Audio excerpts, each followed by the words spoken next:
everyone, and this is Phoenix here, and today we're going to be doing the discussing recent video game pickups of July 2017. Yay, I got it right that time. Well, anyways, as you already know, like I just wanted to rebrand the channel, or rebrand the video game pickups, just to make them a little bit more clear to understand what they all are all about. So as you know, just, a little bit of a mini first impressions on every game that I play, or if it's a game that I played like the shit out of, but yeah, this month has actually been a pretty easy month for newer releases because, man, this year has just been so fucking crazy with all, like, the newer games that have been coming out. But this one has actually been, like, a slower month, which, is a good thing.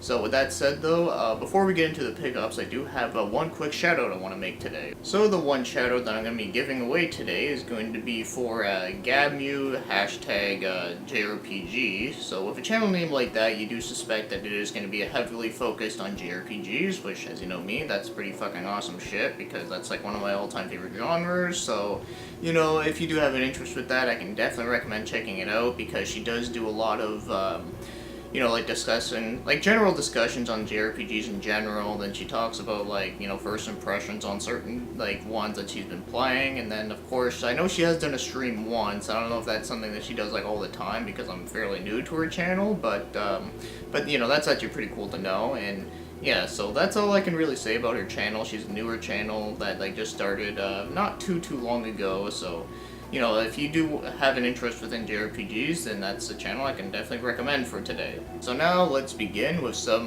good old PS1 games that I got last week, and this first one right here is Bruce Willis in Apocalypse. Yeah, so normally if you look at this, you'd probably be thinking this is going to be like another like shitty movie related thing, even though I know it's not really based after a movie, but it does sound very similar to Armageddon, which also came out the same year and also starred Bruce Willis. Kind of ironic, eh?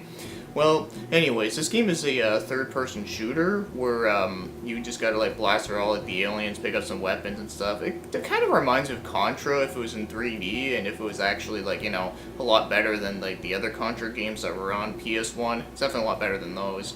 And one thing that is kind of fucked up though, but it actually does work pretty well once you get used to it, is that the button layout is kind of weird in the sense that you have to use one of the shoulder buttons to jump, and then you gotta use all the face buttons are for shooting in different directions, like like square and X shoots forward and backwards, and circle and triangle shoots left and right. So, it's kind of weird to think, but it actually does work pretty well, like you'd be surprised. So if you do want a pretty decent shooter that you can just like mindlessly blast through, then this is one I would actually say is worth checking out, because like I said, normally you'd think this would be something that'd be really terrible, but it's actually not as bad as you think it would be. Also, it has the Bruce Willis voiceovers, which is pretty amusing too. So the next one right here is a racing game, and this one happens to be Roll Cage. Now, this is a game I actually never even heard about until somewhat recently. A good friend of mine on YouTube named Games of War actually did a PS1 video, and in his racing game section of it, he actually talked about this game, and I was like, wow, that actually looks like a lot of fun. And so then after like a few weeks after that video came out, I just happened to see a copy of it, and I picked it up real cheap. Well, anyways, though, this is actually a pretty awesome racing game where basically, you're just using like one of these cars that has like huge ass wheels, and you can like drive all over like the walls, do stunts, and then you can also like drive upside down and stuff. It's really good stuff. Like, if you want like a really good like arcade racer, this is one I would definitely recommend. Also, there is a second one on PS1 as well, so I'm pretty sure that one's also worth checking out. And one last little thing I will say about this game that is really unfortunate is that there was actually going to be a spiritual successor on the PS4. It was a Kickstarter project, but it never happened because it didn't get the funding it needed, which really sucks, because just from what I've seen of that trailer of that game, it actually looked pretty sick. But, oh well, at least we got this in the other PS1 game, so, there is that. So now, as for the last PS1 game we got here is also another racing game, and that happens to be Motor Toon Grand Prix. Okay, I know it's Prix, but come on, I like calling it Prix because it's, I don't know, I just think it's funny. But either way, so this is a, another racing game, but this one plays a little bit different than the other one, mainly because this is one of those racing games where you start all the way back in the last place, and then you gotta make your way up to first place before, like, the final lap. Yeah, it's one of those kind of racing games, which, I think is okay to have those every once in a while. Of course, I prefer, like, the traditional ones where you just, everyone starts at the same place and you just go the fuck forward, but... yeah, whatever, though. Other than that, though, it's a pretty decent racing game. I don't like it as much as Roll Cage, because I do find this one does feel a little bit more stiff, but this game is definitely worth playing, though, at least for the fact that it has a lot of good charm to it, because, it's very cartoony, and it has a lot of, like the graphics style to it is just really funny, all, like, the different cars you get to use, and every time you turn, if your car, it, like, stretches over, which I thought was really funny, and all the different power-ups are pretty cool, but, yeah, it's a pretty decent one that I actually thought about doing a review on quite a while ago, but I ended up scrapping it and doing something else, but either way, though, I do think this one is at least a pretty fun one, I will say. It's not, like, super amazing, but it is pretty fun. Also, one thing I gotta laugh at the back is that there's a Japanese card called Ching Tong Shang. I don't know about you, but that shit is fucking racist and it triggers the fuck out of me. I'm just kidding. Alright, so the next game we got here is a PS4 game, but weird thing is, though, this is actually a game that I actually picked up all the way back in January, but the thing is that I ended up upgrading to get a collector's edition of it, which I found for a pretty decent price, and not only that, but I actually traded in the original game that I had of it, and along with a bunch of other crap, like, I traded in some PS3 games that I knew for a fact I was never going to play, like Battlefield 3, and, like some of the older Call of Duty games that were on there, like Modern Warfare 3, because I fucking hated that one.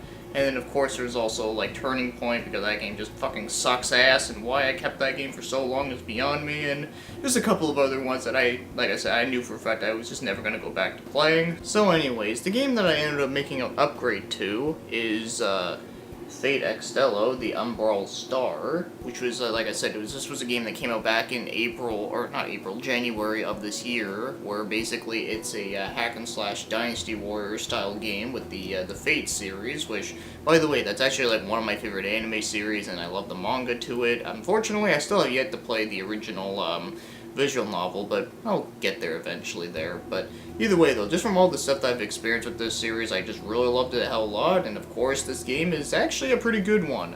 I don't think it's, like, the best, like, hack and slash game in that, like, Musho style. Like, I don't think it's as good as, let's say, like, Dynasty Warriors 8, or, Samurai Warriors 4, or Hyrule Warriors, but, it's still a really worthy game. It has a good story, good music, and like I said, I just love playing all the different characters. I think, like, the one thing that this game is strong with, though, is that it does have a lot of good, like, character variety that do have some really fun movesets to do and all that kind of good stuff. But, yeah, anyways, one of the other reason why I wanted to upgrade is because the, this actually has some really cool shit with it, and the whole case thing, like it's really nice and solid. It has used the same material as the Trails of Cold Steel Collector's Edition, which is really nice, so... with that said, I do want to do an unboxing of this whenever I just do a reboot on those, but that probably won't be for a little while there, but just to keep in mind that I will want to review, like, the packaging and all the different stuff that it comes with, because it does come with some, some pretty cool stuff, so, that's all well and good. So,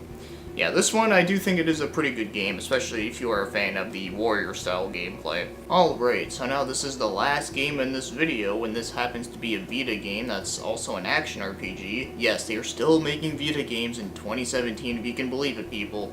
And that happens to be, Tokyo Xanadu, which, of course, I had to get the collector's edition, and, so this game is like I said, it's an action RPG, and I've only played like 2 hours of this game so far, so you gotta bear with me here with the information I can give, but just from what I played of it, though, I am interested in this game, because I do like the fighting in it. I do think it is a pretty simplistic action RPG, but, I don't mind those every once in a while.